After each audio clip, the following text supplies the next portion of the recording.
Welcome, everyone, to another episode of Heal Your Mind, Heal the World podcast. My name is Anne Marie Morales. Today, I bring to you a very beautiful soul that I have had the great honor of encountering in my lifetime. He is the head of the hypnotherapy school, the Institute. You're hearing my dogs snort, but that's okay.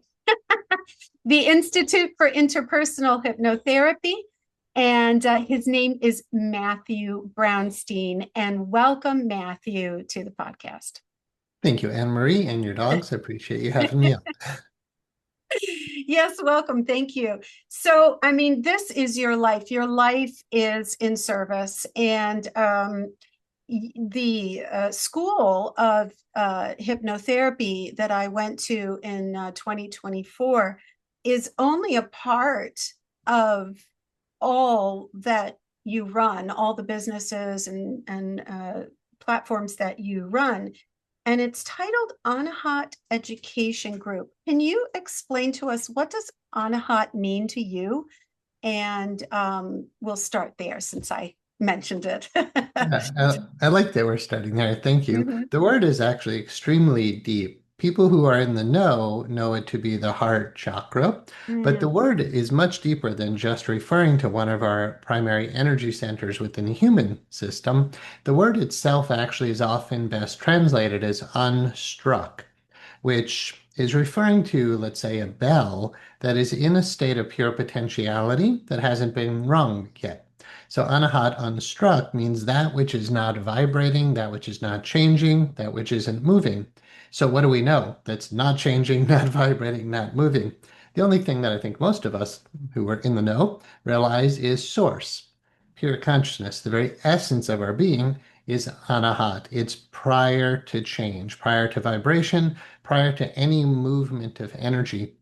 So it's really referring to the very heart of the entire universe. And microscopically, it's referring to the heart of the individual. So when you go deep into your own heart, or what the yogis call the hridayam, your heart cave, you find the peace and love and bliss and joy of the divine right within inside of you.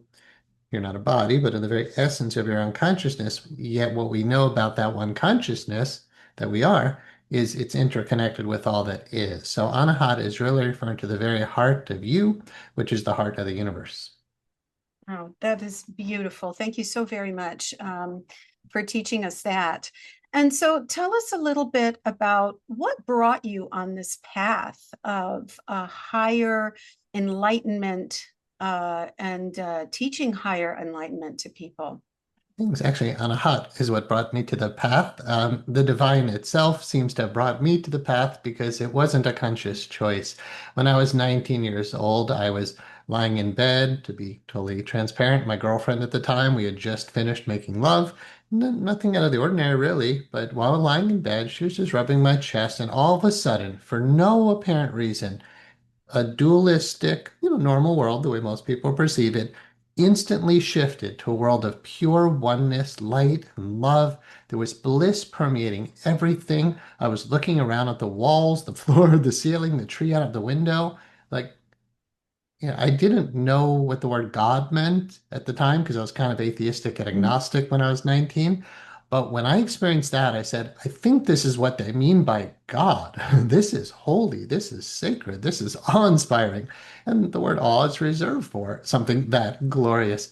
So I was in awe. It was just pure bliss and pure joy. And I knew that's my true nature. It wasn't just an experience. It was, oh, the veil has just been lifted. I, and I would assume everybody else, is a glorious being in her core. And I just needed to feel that for the rest of my life. I knew that was the solution to all problems. If everybody felt that oneness, we would never hurt each other. We're one self, and self doesn't hurt self. I knew that was the source of everything we'd ever want and need. And I was like, cool, like, I don't know how that happened, but there it is. But when I woke up the next morning, it was gone. So I began an intense quest to find that again. I changed my major to philosophy and religion in college at the time. I went very deep into Eastern mysticism and the Western mystical traditions, and I had found ways to tap back into that. Eventually, long story short, after a lot of education and monastic living, I was in meditation in the Colorado Rockies, and I was saying to Spirit, all right, you've given me all this knowledge and wisdom, these profound mystical experiences. I'm well trained now in Chinese medicine, Reiki, shiatsu, massage, hypnotherapy, neurolinguistic programming, religious studies, Tai Chi, yoga. I mean, I've been around the block. And I'm like, Mm. Spirit, what do I do with this? And that voice said, create Anahat Meditation Center. And then it told me where to do it and it told me how to do it. And I've basically been living a divinely inspired life, I guess, since I woke up when I was 19, but especially when I think I was wise enough in my early to mid 20s to stop and just ask Source, how can I best serve you? It's kind of a prayer of thank you, I love you, how can I serve you? And serving you as all beings. And I got very clear direction, and it was this Anahat Meditation Center. After doing that for years and running a private hypnotherapy practice, I love your healing the mind, healing the world. My thing was healing the mind, healing the body. And that was my background in Chinese medicine. I was very interested in how do we help people to heal. And yeah, when I opened my private practice, it was in a space called Anahat Meditation Center. And yet, after opening the hypnotherapy school and the association and many other projects, as you alluded to, other businesses, that all became housed under the general umbrella of Anahat Education Group. We were at the top of one of the Tampa skyscrapers at the time, and a meditation center just didn't seem to represent the global movement that was unfolding. So we started calling it Anahat Education Group for the core name of the work. And that Anahat theme, the heart, has always been there. It's always been heart-centered work, and I'm beyond honored to be doing that, really. Yeah, and I found you in a portion of my journey where I was already, into spirituality, and I was already in service. I felt my energy work was, and the channeling work I did. I was a teacher and educator at the time, but I knew I needed something more. And again, it dropped into my head, hypnotherapy. And Mm, when I searched, I did a Google search like everybody else, and you happen to have an office that's 30 miles away from my home.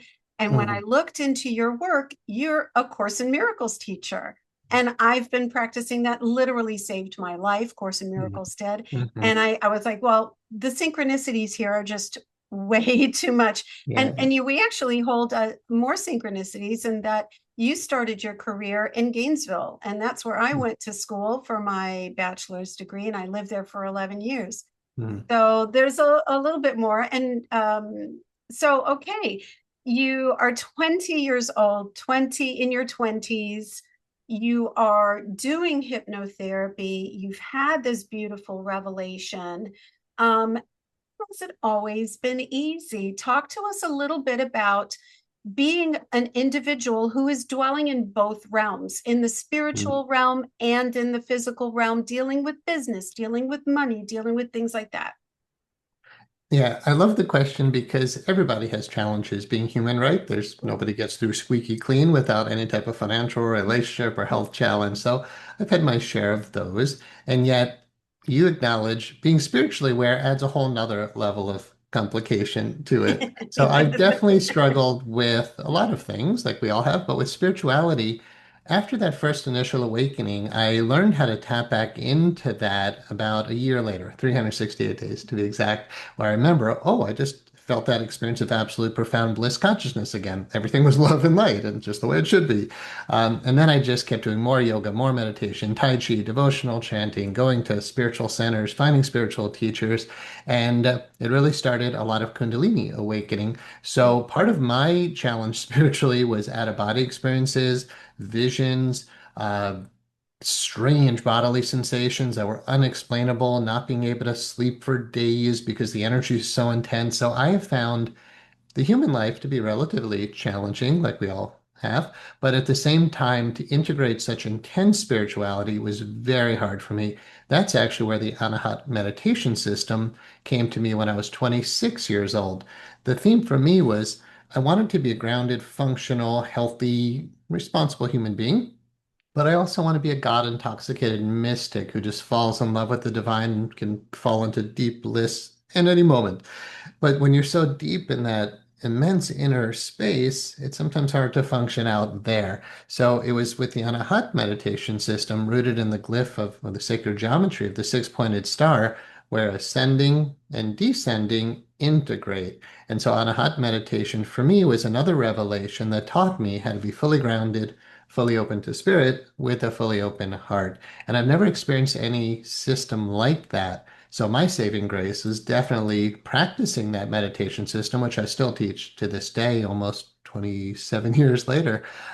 It's really the essence of this work. And yeah, being able to navigate the challenges of being human with the challenges of intense spirituality. Yeah, the best solution I ever found for that for me was Anahat meditation. That's beautiful. Did you ever encounter, let's say, very 3D problems, as we call it? Did you ever encounter challenges in business? Or, we oftentimes in spiritual podcasts and realms, we talk about how if we are in a certain frequency, deeper challenges just fall away. Mm. What is your take on that? On the concept of, because I know you are a master manifester. I know that is part of who you are. And so can you explain that and maybe give us a little bit of teaching on how we can manifest out of difficulties, whether it be financial or health or relationships? What can you tell us about that? Yeah, sure. Oh, I don't know if I put the word master towards myself, but thank you. My experience has been the closer you get to the light, the more you see your shadow. And because I first moved into spirituality with the movement towards the light, a lot of people get into it because they're suffering, they're just trying to figure out what to do. I really wasn't suffering. I just got slammed with a realization of, wow, everything is unconditional light and love. And that the more I worked to tap into that, again, it took 368 days to feel that again to that intensity. So I had to ask myself, why? And it really came down to what a lot of us in the field call blockages. So I have personally spent a lot of time, energy, money getting therapy and hypnotherapy and again, monastic living, spiritual living, living in the spiritual communities, living in India. It was really all about clearing blocks. And then the manifestation power comes from being rooted in spirit. So my experience is when you go into deep meditation, you tap into this infinite organizing potential that can manifest anything in your life. And yet, the closer we get to that light, the more we see your shadow. So while I might be visualizing large conferences and a big community and an international movement, and that's what's happening now. So, you go in deep meditation, you visualize it, it starts becoming a reality. But then the self-esteem part of us, well, you might say the ego, especially the inner child ego state, sometimes freaks out about a vision that is divinely inspired, which is always bigger than one's current self-esteem circle. So I've certainly pushed my limits in dreaming big, which has forced me to need to be courageous, to do things that I'm not always comfortable doing. And my experience is knowing how to deal with your emotions when that's occurring. When I started public speaking, I remember when I first taught my first yoga class, 23 years old, I was shaking in front of the group.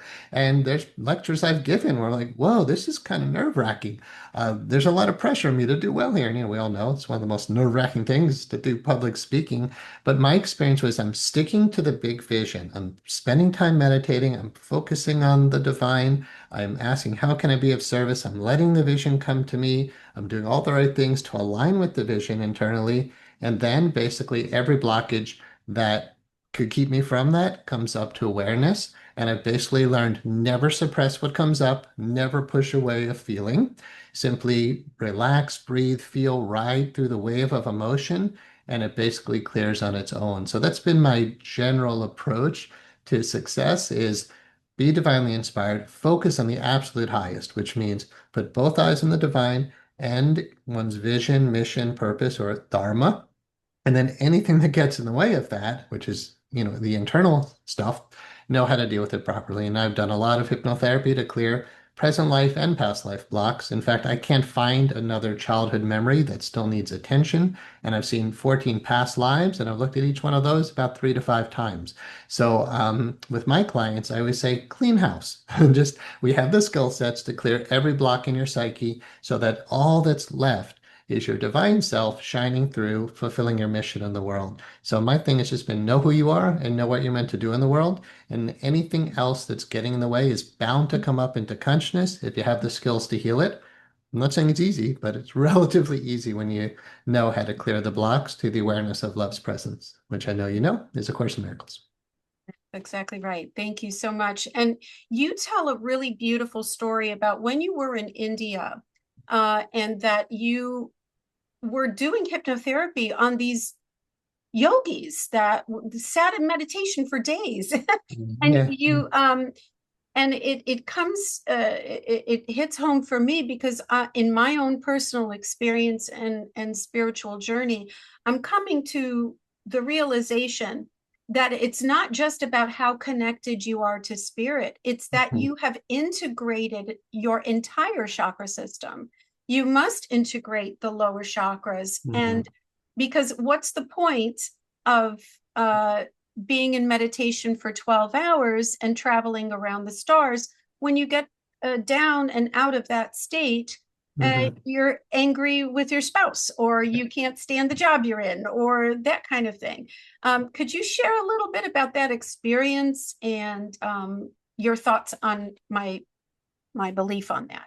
Yeah, I'm totally on the same page with you. It's self-realization, which you might say is a very seventh chakra. I know who I am as spirit.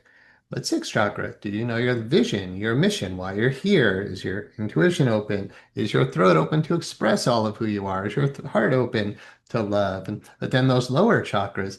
So to me, it's not just self-realization on the highest, it's self-actualization, or I teach a lot of life mastery work where we work to utilize the power of the mind to achieve success in every aspect of life. So I've definitely learned, and we have a wonderful book we recommend in the school by Debbie Ford called The Dark Side of the Light Chasers.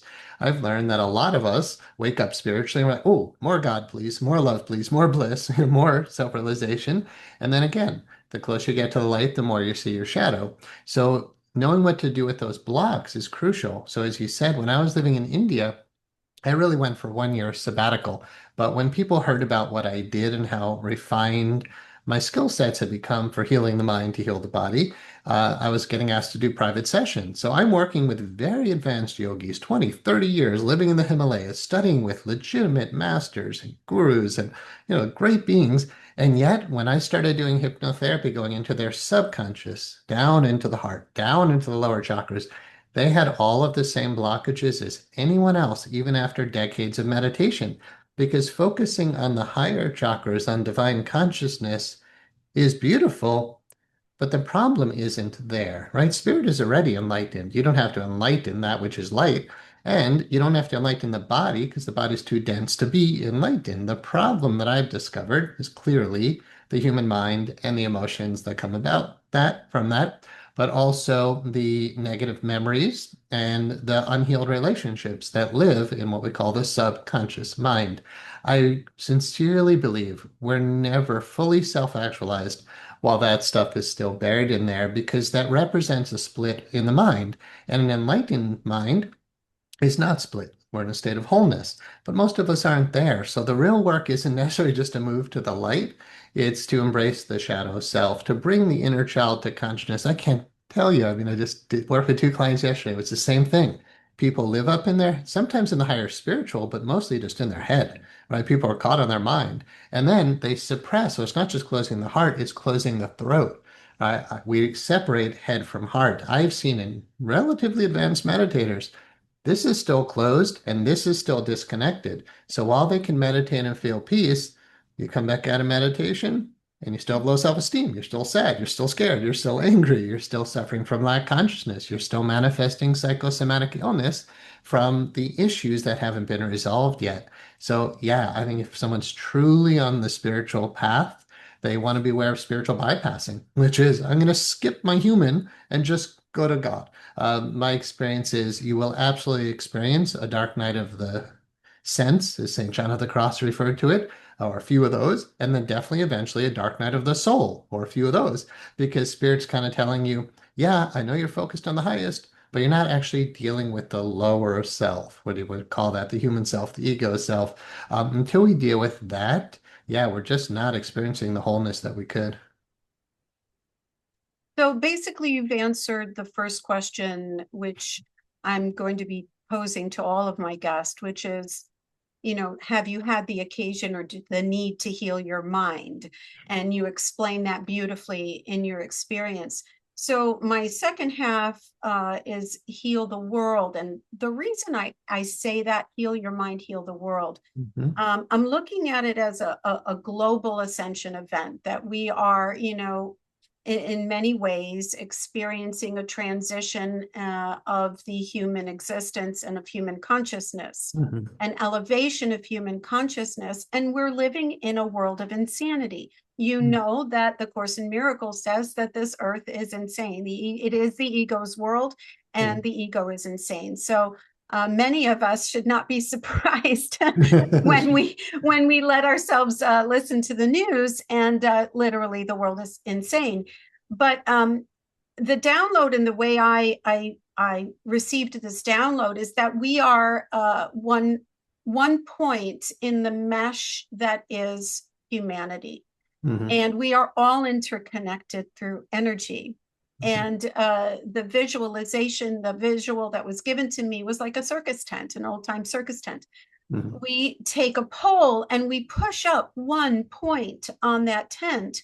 But because that one point is connected to the rest of the tent, the entire tent Yeah. elevates. So that's where my inspiration for Heal the Mind, Heal the World Mhm. comes in more of a global ascension thing. It's a redundant question, but because I'm asking it to all my guests, how are you in turn healing the world after you have healed your mind? Beautiful. I believe it's the only thing, of course, miracles that needs to be healed. Only the Mm-hmm. mind is in need of healing because only the mind can be sick. So I fully support you in that. I'll just strengthen what you said by saying when I was in sophomore year of college, I remember going to a class called Social Problems. And every week we would come in, or twice a week we'd come in, and the teacher would explain, okay, this is what's wrong with the world. Okay, now this is what's wrong with the world. And literally, class after class, like 20 classes, I'm like, all right, it's an insane world. I'm pretty young, my mind to all these problems. But I kept saying, what's the one common denominator here? Is it the planet? The Earth isn't insane. The sky isn't insane. All right, it appears to be humans. Okay, so I came down to that. Every single problem she was telling us about was human caused. And then I had to say, well, is it the human spirit that's causing the problem? No. Is it the human body causing the problem? No, because bodies don't move by themselves. Nobody murders someone because their body made them do it. Right? The mind does that. The mind is the one that motivates behavior. So once I realized it was the mind, I really had to focus on hypnotherapy as my career. Again, I had significant training in philosophy, religion. I could have gone on to be a religious scholar, philosopher at university, but that wasn't healing the mind. I could have gone into psychology, but way back when I was in college, around 1992-ish, in that range, psychology was not impressive for me. It's gotten better, but the field of psychotherapy was not what I thought was actually going to heal the world, which was disappointing, right? Because that was the best we had at the time. So I went to acupuncture school, two different Chinese medical colleges, thinking, all right, well, the problem is energy blocks. Let me, you're a Reiki master, right? But like healing energy. But even with Reiki, eventually learn, well, there's the mental connection, right? When we're sending energy, we can send thoughts as well to people. So once I realized it was mind, I just went and once I found hypnotherapy, I was hooked. I just said, this is the way we can heal this planet.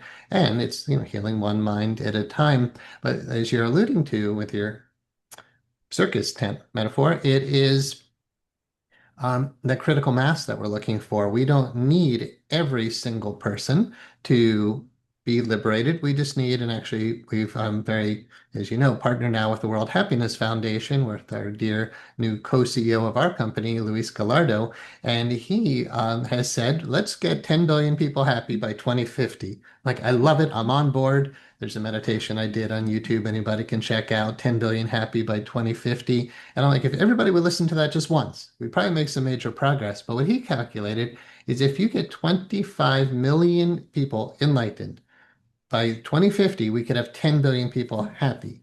And how do we enlighten people? One of my books is called Facilitating Enlightenment. Right? If we can get enough people to facilitate enlightenment, we can potentially heal this world in most of our lifetimes, within the next 25 years or so. We're all hoping, those of us in part of this are hoping we're really going to be done with suffering by then, a global ascension. But the only way to do it, in my opinion, is the enlightenment process. And the only way to really do that in a facilitated way is not just getting more people meditating, but healing the blockages in their heart, clearing the unforgiveness, clearing the anger, clearing the fear. That one-on-one facilitation is what interpersonal hypnotherapy really is all about. And yeah, I'm pretty well convinced that's the only hope is that we all get on board to heal other people's minds. But supposedly, once 25 million of us get it, the ripple effect can help to take care of the rest. I'm becoming more hopeful about that. Yeah, for sure. And in all the channelings and spiritual material that I have read, one healed mind is worth Mhm. thousands of unhealed minds. Yeah. And so that goes into that, what you're saying, that we don't need everybody, but Mhm. we need to get to that tipping Mhm. point Yeah. where the light will shine. And yeah, and we are moving forward. And it's happening. I mean, it's totally happening, Mhm. which we need good news, right? Sure. We all need some good news. Now, can you tell the listeners all the different parts of your Anahat education system? Because you have quite a few. But toot your horn for a minute. Okay, sure, though I don't know if I can honestly cover all of it. So a main component is the Institute of Interpersonal Hypnotherapy, a 500 plus hour state licensed career training that creates careers, which to me is one of the most beautiful things you can do is help somebody to have a truly meaningful career. And then the healing that goes with it and the friendships that come about that. We've also founded the International Association of Interpersonal Hypnotherapists, a governing credentialing regulatory body for the field of interpersonal hypnotherapy, and that includes annual conferences, CEU courses, and certifications. I founded Silent Light Publishers, so we publish graduate books or students who want to have us help them to get published. And I'm the author of 6 books. Facilitating Enlightenment is my newest one, but one of my books, Peace Under All Circumstances, is an audiobook that's free on YouTube, if anybody's interested. Beyond that, we have founded an interpersonal hypnotherapy clinic that we're just launching now, but it's been in the works for a year. So, or many years, but the last year was very intense getting that going. So that's not only going to help our students to uh, be part of a community, but just to feed them clients basically. So really helping people to be able to thrive in their career. I've also founded onlinemonastery.com and actually moving more into the physical location of it called Anahat Monastery. We're doing that up here in the Adirondack Mountains where I live in upstate New York with retreats that are now scheduled with you. We've launched community support groups through our school. We have new mentoring programs through our school. Basically, it's just this non-stop initiative to keep doing the work. Is what else are you gonna do? Like, I love how you're saying, like, it's getting, like, and I said, like, it's getting hopeful. Like, I think we're making progress here. The news doesn't look like it, but as we know from like the Abraham Hicks materials, we need that contrast. Like, you're gonna see the darkness before the light fully comes through. The closer you get to the light, the more you see your shadow. We're seeing a lot of shadow now. So everything that I do, and I know there's more on that list, but all those projects are basically designed with this one aim in mind. And it's totally what you're saying. Heal the mind and heal the world. Yeah. Oh, that's lovely. Thank you so much. And I can't encourage people enough to consider hypnotherapy as a career. What kind of people are attracted? I mean, I was an educator. I had a strong spiritual background already. I understood that the mind is is a vast landscape that Yeah. holds many, many things. Who do you find are attracted to becoming hypnotherapists? Yeah. Well, people who are attracted to our school specifically, because that's the demographic I can be well aware of Right. from personal experience for now 18 years of running this school, about 50% of our students have already been in the caregiving professions. We have doctors, nurses, psychotherapists, mental health counselors, social workers, acupuncturists, massage therapists, and lots of others in the licensed professions. They come to us largely because they want more skill sets. And they come to us definitely because of the deep spirituality that goes with it. People drawn to me as a teacher, to our school, pretty much, even if you ask ChatGPT, what do you think of this school? It's going to be like, if you're spiritually inclined, this is a good fit, and if you want high quality and high ethical standards. But the spirituality is definitely what draws people to us as opposed to other trainings, which, honestly may not even be licensed or a high number of hours. So we're up there high with professionalism, but it's really the spirituality that I think attracts people. And again, the licensed high quality education. The other 50% come from every possible background, mostly women. It'd be nice if we saw more men who were waking up to this and being part of the solution. But I would say, honestly, if we had 20 students in a class, you might see 2 to 4 men in that class. So it's mostly women who are catching on that spirituality and healing the mind and opening the heart, real heart-centered work. So kudos to women who are getting on board. And thank you to all the men who are getting on board. But we have bartenders, contractors, I mean, just, cosmetologists, estheticians, just any profession, you name it. I think what people are realizing is they want a meaningful, purpose-driven life, where you can fulfill your own mission, where you can feel like life is worth living and to be your own boss, to make your own hours. So we attract people who really don't want to be in the corporate grind anymore. We watch what's happening now in the world with the current economy, people losing their jobs, employers aren't necessarily hiring as much anymore. I definitely know we attract a lot of people who are just sick of the corporate grind, who don't want to make other people rich, just by slaving away and having to, it's almost a level of being enslaved to be forced to work 40 hours a week even when you don't want to.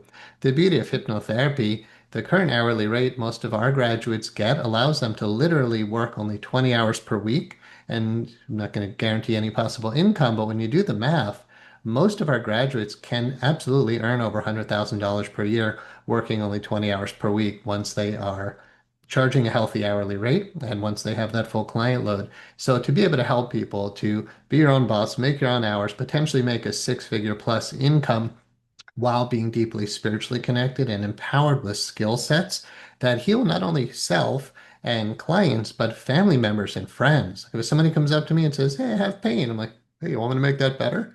Now we're always operating within the scope of our credentials and legally, but to know that if somebody comes to me with an issue, I pretty much am going to be able to improve their life.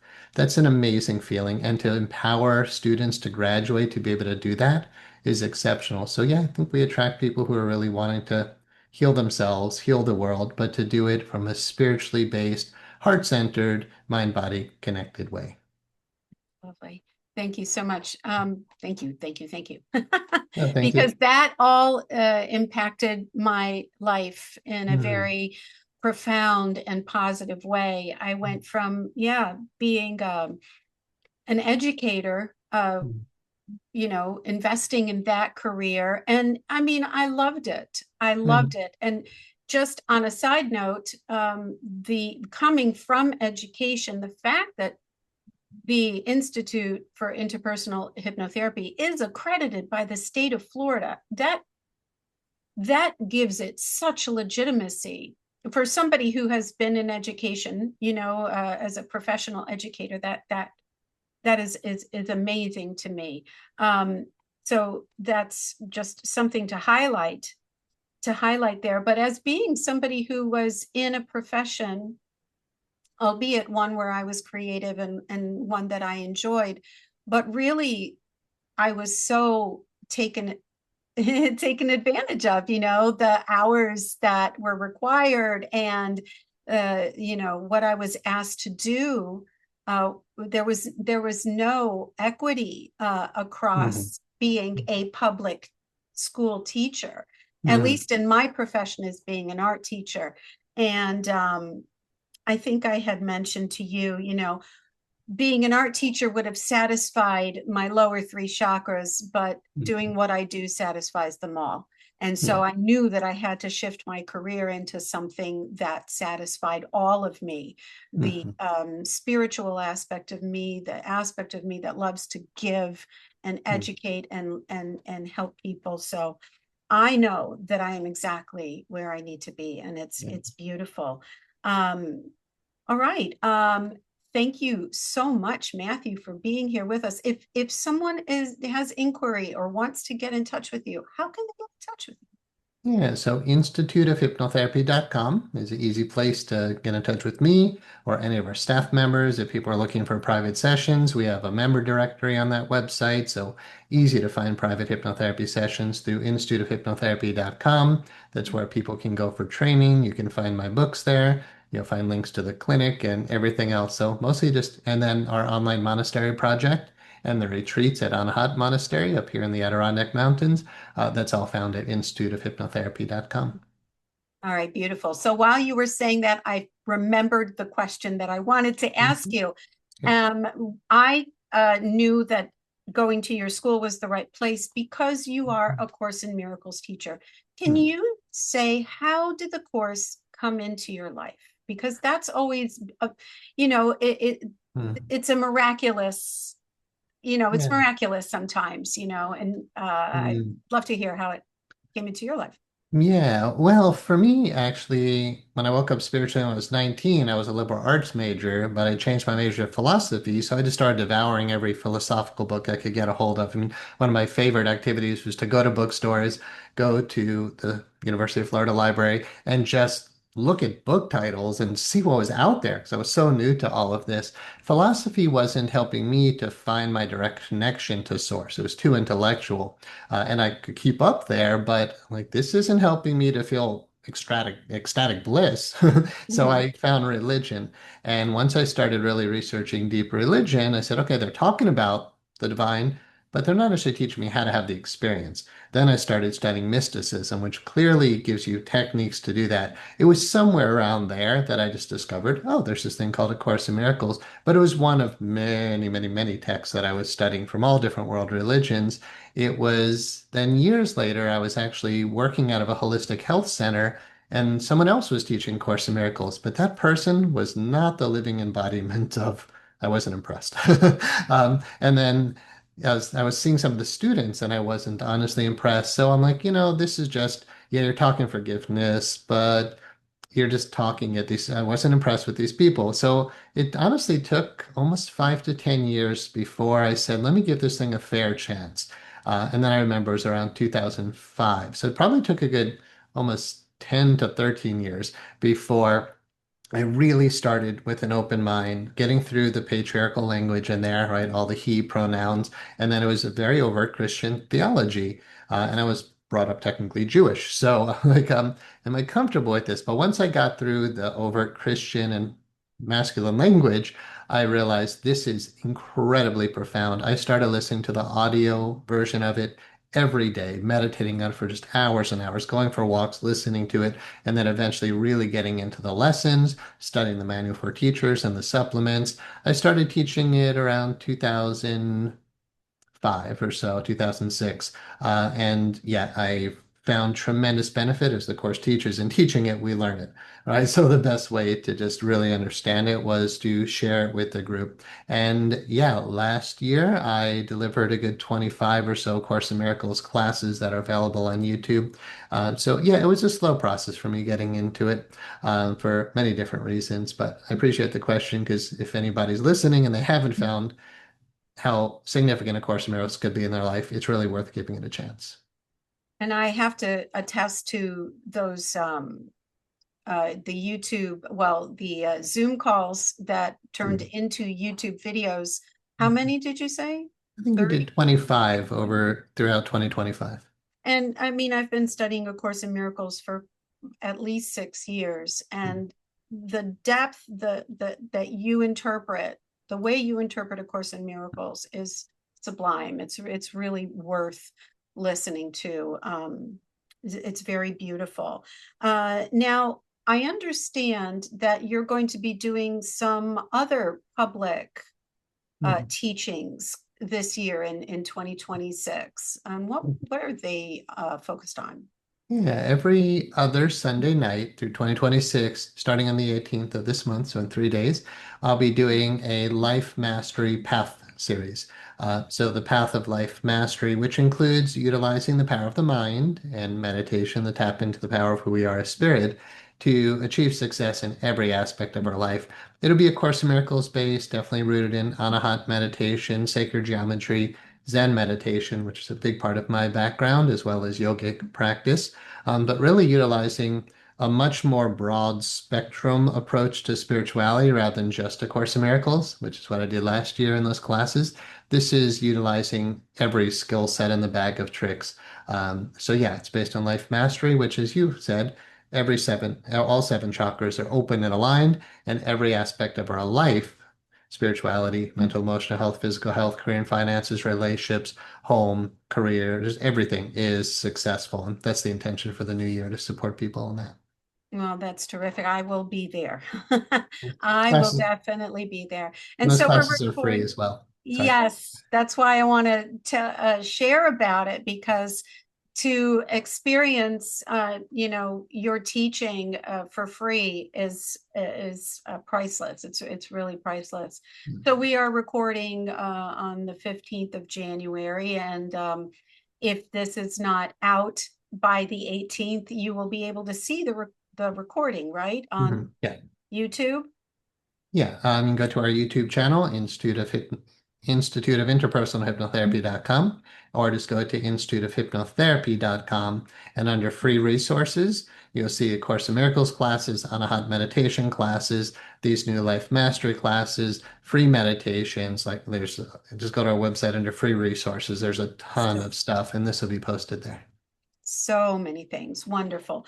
All right, Matthew, thank you so much for sharing your time and your wisdom with us. And as I said, I'm just my life is where it needs to be, and I'm so grateful to have encountered you, and I'm honored to have you on my podcast. So thank you Thank, again for showing thank up. you, Anne Marie. I appreciate you and appreciate you being part of our team now.